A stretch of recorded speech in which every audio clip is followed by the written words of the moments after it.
I'm not seeing that many folks, and maybe it's because my circles aren't so strong on the My Hero Academia train, but I haven't seen a lot of folks in my circle talk about My Hero Academia Season 5. Like, not really at all.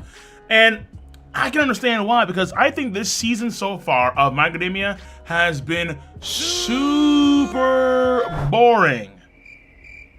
Super boring, man. Resident Sleeper 1000, just...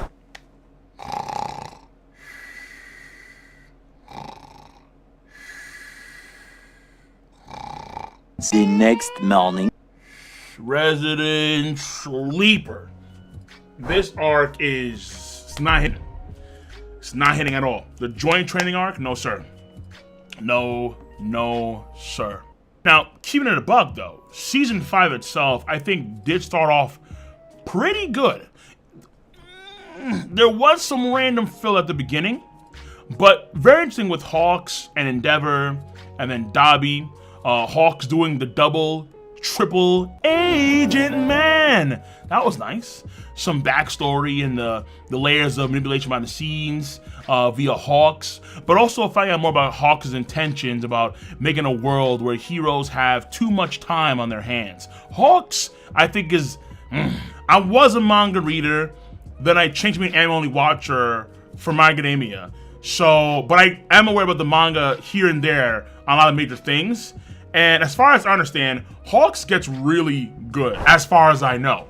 And I can understand why he gets so good later on in the series, because the seeds that they're planting now for Hawks, I can definitely see grow to something stupendous later on in the series. So I'm looking forward absolutely to what Hawks has to offer later on in the series, because right now, Hawks is looking really interesting. Endeavor. Oh. Man, Endeavor he's glorious. Endeavor is so good. Absolutely is. Seeing the struggle of Endeavor trying to re-enter his family's lives, shouldering the weight on his mistakes, obviously, big, pivotal mistakes, but at the same time understand that this is the place he needs to be, even if they don't want him there. Walking the bumpy and painful, yet necessary path to atone for his sins. Endeavor at the beginning of this arc with Todoroki, with Natsuo, and how Natsuo, of course, won't forgive him quite easily. Of course not. But he showed emotion, which according to Todoroki was, like, emotion like that was relatively rare.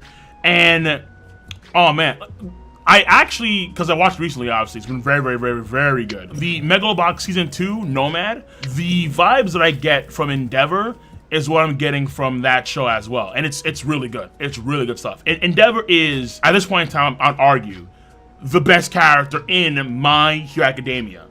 Probably bar none. As an anime-only watcher. Haven't read the manga in, like, in a while, in like years. But Endeavor is outstanding. He's an outstanding character. And seeing his impact on the city, the country, whatever it is, during and after the high-end Nomu fight, the whole thing with the Look Boy and how that meme was spreading across the city, and contemplating in his mind his talk with All Might about the reasons for power, and coming up with a very Shikamaru-like answer where it's essentially for the next generation that he's building power for, understanding how in the past, his being, his essence, was focused, driven on being the number one, whether it was him or his progeny through Todoroki in surpassing All Might, now understanding, okay, this is not an Endeavor video, it's not, but man, Endeavor gets me so hyped! Calm down! But...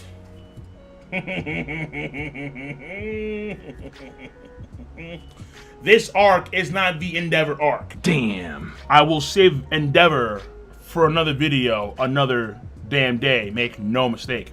And then early on this arc too, what also caught my attention, obviously, was the vestiges of One for All.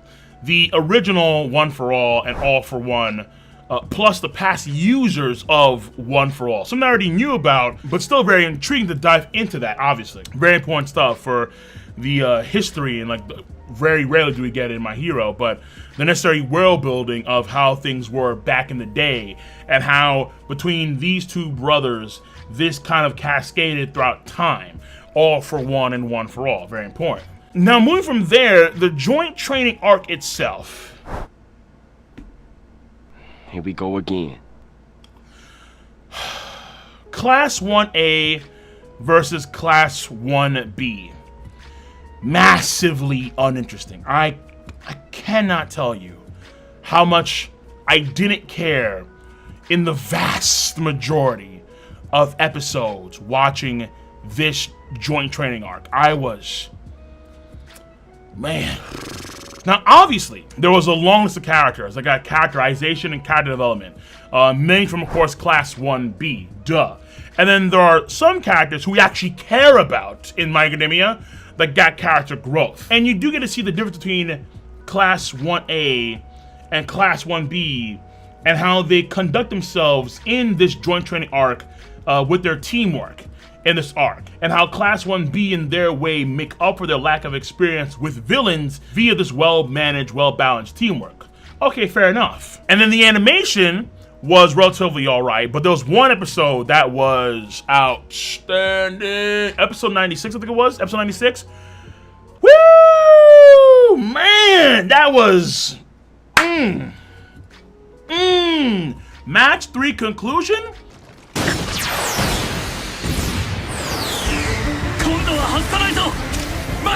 Best animation in the arc by far. Alright, when Ida starts going hard, that was absolutely outstanding.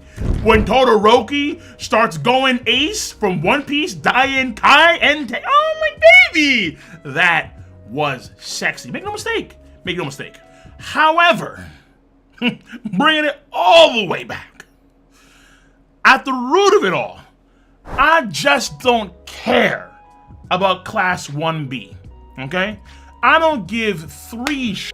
I don't give 2 dingleberries, 3 dingleberries, an entire ass full of dingleberries, and that's a nasty ass. I don't care about Class 1B. To me, they're the biggest waste of time. Because there's part of the reason why is because there's still so many characters in Class 1A that are worthless. They're worthless. And we don't know anything about them, per se, at this point in time in the anime. And so, like, at this point in time, the only characters that I kind of, and when I say, I'm gonna use very, very loosely, kind of care about in Class 1B are, like, Tetsu, who has my attention for a max of 1 minute.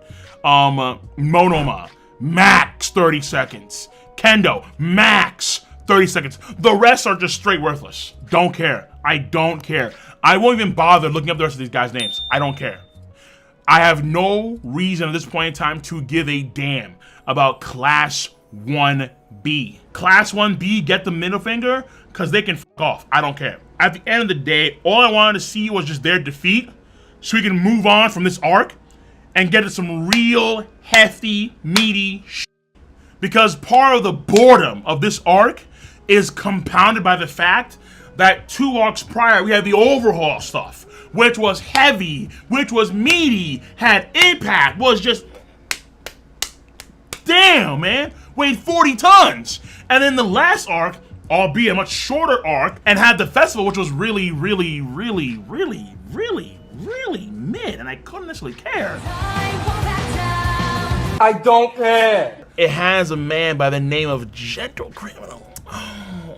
Oh, yes, it does. Gentle Nasty. Gentle Nasty. Make no mistake. Gentle is some really good content. Absolutely. Gentle piggybacks the last arc on a broad back with chiseled lats and a broad shoulder. Make no mistake.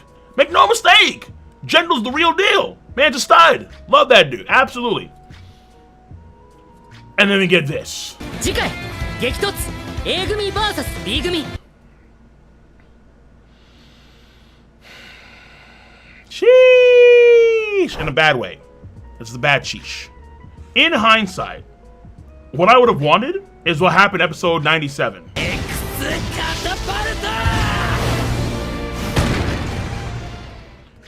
That's what I'm talking about, yo. Oh, that's what I'm talking about, baby. Woo! The early bird episode was great. It was the best episode in this arc by far and away. By far and away. And to not my surprise, it involves Bakugo, who is, at this point, I'm going to argue, the second best character in the entire series. I'd argue. Match 4, Bakugo leading his squad with Jiro, the Flex Tape Kid, Sero, and then non-stop sugar high Sato. And by the way, those two names I had to look up. I'm like, who the hell? Oh, okay, whatever, man. So Jiro, last arc, you know, because the whole Contra thing, okay, fine. But Sero and Sato, but whatever. He leads them to complete and utter victory.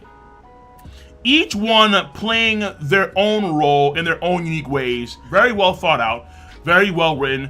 Where even like the small things, like when Sero, Flex Tape Kid, which is a pretty good hero name, I'm gonna lie. When he understands what's going on with Jiro, and then how he ties down the parts of Tokage, then uses the bomb that Bakugo gave him, tied into one of the tape parts that flies to Tokage, that explodes in her face. Like, essentially speaking, everyone plays their role in a very good way. Sugar High Dude saves Bakugo. Fair enough. This stuff was pretty well written, and we handle Class 1B, and we move on. We move on, baby. That was outstanding. That was so good. So some of the characters in this arc, like Tokoyami, like Todoroki, like Midoriya, like Ida, they get some good characters of this arc, obviously, clearly. Though the lion's share goes to Hitoshi Shinso, which I thought was actually pretty solid. I'm gonna front. I thought it was pretty solid on the stuff that he gets. Absolutely. Without question. And Midoriya on the path to becoming Kid Jesus, the sage of 6 paths of the My Academia world. Oh, my 7 quirks.